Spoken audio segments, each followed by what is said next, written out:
Мүмкүн кандайсыздар жастарбы, бизнес партнерлорум, мен сиздерге Фабрик компаниясынын приложениясы аркылуу кантип заказ кетирген болсок кайра оңдосо болот, ошол боюнча бөлүшөм.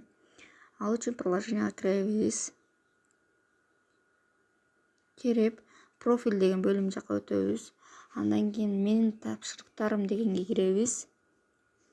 Ал жерден кененирээк деген жазып турат да, ошол жерге киребиз дагы. Но жакта бурчта, оң жакта, жогору жагында бурчта удалить и изменить деген турат.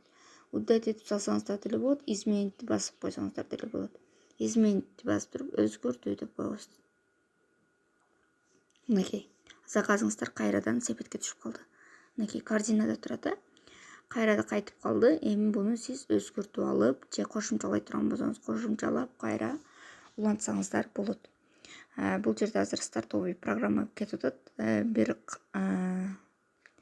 Бир эженики бул. Мен ошол жерден көрсөтүп берип атам азыр. Мынакей улантууну басып, кайра кошумчалай турган нерсеңизди кошумчалап, кайра улантууну басып койсоңуздар болот.